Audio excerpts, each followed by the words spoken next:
But first, my open. I've told you before, being a leader means making tough and many times unpopular decisions. This week, we watched a leader declare a national emergency where one was unequivocally and undoubtedly needed. It was vintage Donald Trump. And the reaction? Vintage fake news left. Within a 36-hour period, we watched the president sign a bill to keep the government open, declare a national emergency because of the security and humanitarian crisis at our southern border. We watched an attorney general be sworn in and watched the former deputy chief of the FBI blow himself, the Department of Justice, and the FBI up. We watched the economy reaching new heights, the left ignoring the blackface debacle because Democrats from the Virginia governor to the AG to Joy Behar were all involved. But what are we talking about today? Is there really an emergency at the border? The left is calling it a political stunt and a total waste of money. Some even threatening to take the barrier down if built. If you could, would you take the wall down now? Here. Yes. Like you have a wall. Absolutely. Knock it down. I'd take the wall down. And do you think...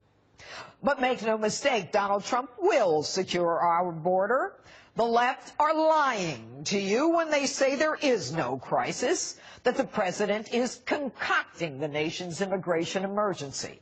They object to the president's characterization of the influx as an invasion when they say the effort to protect us is a waste of money and that the president is simply engaging in a political stunt.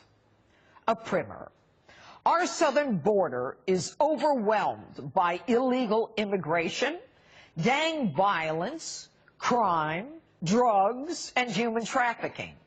In fiscal year 2019, the DHS has already seen a 136% increase in the number of family units and unaccompanied children each month. 40,720 inadmissibles have entered our southwest border in the last 4 months.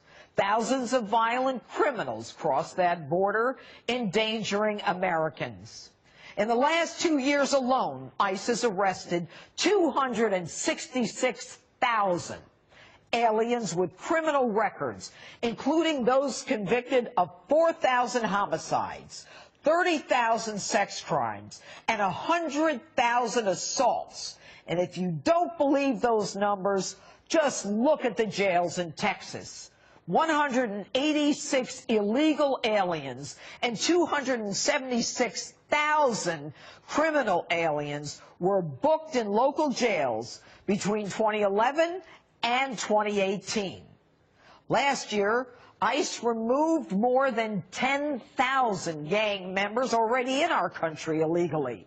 Drugs are flowing across the border, devastating American families. Every week, 300 Americans die of heroin overdoses, of which 90% comes over that southern border. In 2019, ICE made over 1,500 human trafficking arrests, almost all of which were for sex trafficking.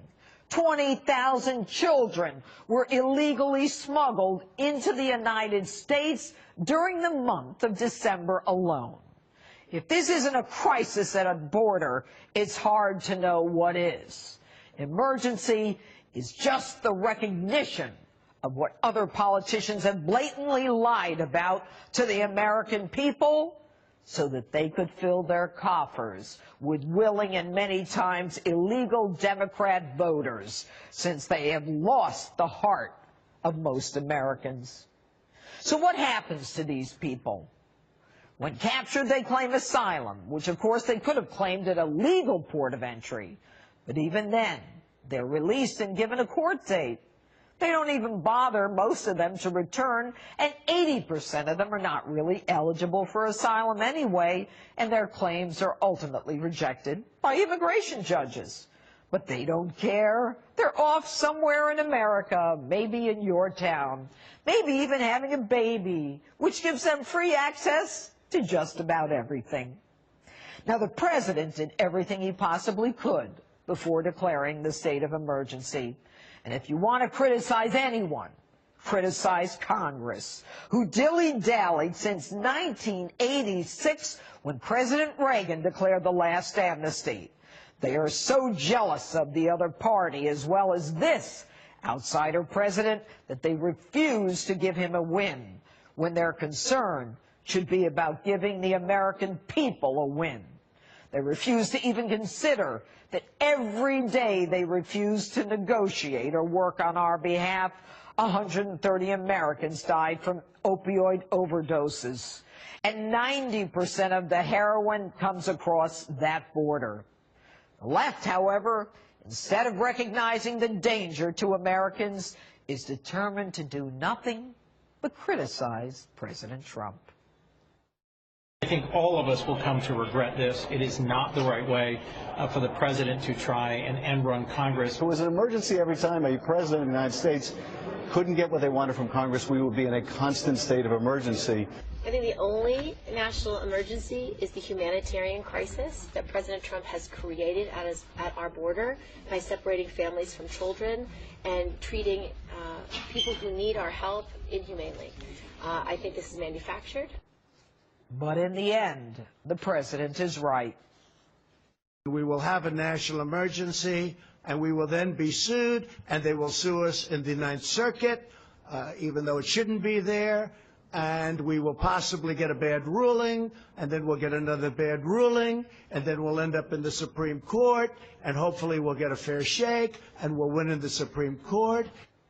I can't imagine that the Supreme Court would not support the declaration of an emergency, given Congress's repeated failure to act, the president's repeated attempt to make the Democrats act.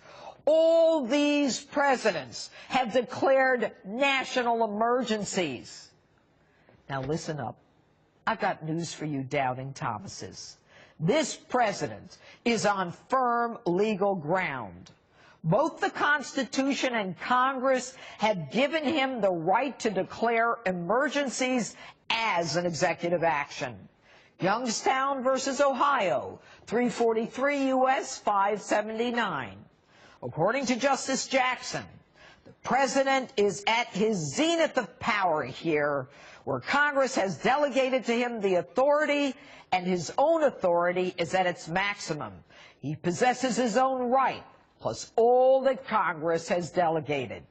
In these circumstances, and in these only, may he be said to personify a federal sovereignty.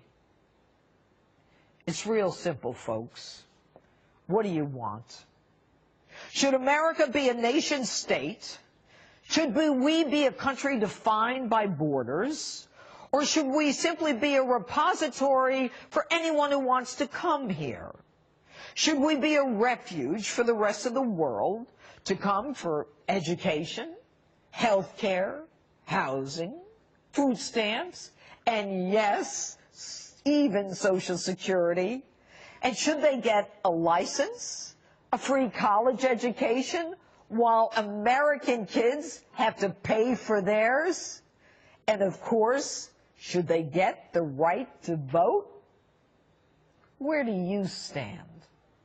Let me know what you think on my Facebook, Twitter, and at Judge Janine. Amazingly, the 2020 election cycle is in full swing at this point. Virtually every notable Democrat really in the world has already jumped in. President Trump looked vulnerable a couple of months ago, maybe even doomed to defeat, and that was, of course, the lure that got them into the race. But things have changed a lot in the last 2 months. The Democratic Party's own wokeness has been the real factor. Watch.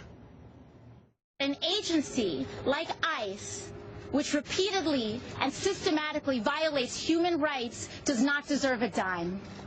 This administration and this president are truly morally corrupt. When your son looks at you and says, "Mama, look, you won," bullies don't win. And I said, "Baby, they don't, because we're going to go in there, we're going to impeach them." So what would happen if the least balanced, most extreme members of the Democratic Party took over? Well, the president couldn't have scripted better. He may not have built a wall in the end, but his enemies are so terrifying to normal voters that it's helped him. His approval rating is rising. His reflection odds have improved as well. Author and columnist Mark Stein has been watching all this and joins us tonight. So I'm starting to think that maybe Alexandria Ocasio-Cortez and this Ilhan Omar are working for the Trump organization in some capacity. I mean, it almost seems like a setup. It's just almost too perfect. Yeah, I think they're colluding with Trump, as we should say. And we need to investigate it. Basically, what is going to happen now is that the trajectory in the Democrat side of the field is that they're all going to drive each other even more woke. So you'll think that Elizabeth Warren is woke, and she'll make Kamala Harris even more woke, and in the end they'll even succeed in woking Joe Biden, and they're all going to be made super hyper woke. Federal officials, policemen in effect, have discussed using the 25th Amendment because they think President Trump is mentally ill. And as Alan Dershowitz said, that's a judgment that should be made by doctors or secretaries or chiefs of staff, anyone, in fact, but a police agency. The question before the electorate is going to be who is really the sane or the insane one. Yeah. The party that is proposing retrofitting every single 230-year-old colonial-era farmhouse in northern New England in order to make it compatible with the Green New Deal, the party that is committed to abolishing the Border Enforcement Agency, or the guy who's just there in the White House doing his job, even as he drives deep state lunatics to devise ever more absurd ways of trying to get rid of him. So you've got to wonder if there aren't big parts of the Democratic Party, even the Democratic Party, who are going to look at people like this screaming on CNN all day and think, you know what, this is too much for me. I mean, they could potentially break their party in half. Yes, I think so, because if you look at what happened last time, they had a problematic and frankly rather unlikable candidate proposing relatively centrist or left-of-center policies in Democrat terms. This time round, you are going to have candidates who are taking extreme leftist positions. And the risk, of course, is as with what happened to Ilhan Omar, that in crude identity politics terms, they check all the boxes, they do all the virtue signaling, so they seem kind of nice. And then you read 3 or 4 of their tweets and you realize, actually, this person isn't nice. And I think that's a real danger for the Democrats. Whereas Trump, by comparison, plays a sort of thug and a bully, and he tweets up a storm, but he's actually not unlikable in the same way that some of these Democrats are revealing. Well, and his policies are basically moderate, which nobody ever says, but it's true. Yeah, no, that's absolutely right. Yeah. He's relatively centrist on that stuff. For sure, by the standards of 2 years ago anyway. Mark Stein, thank you very much for that. Appreciate it. Thanks a lot, Tucker.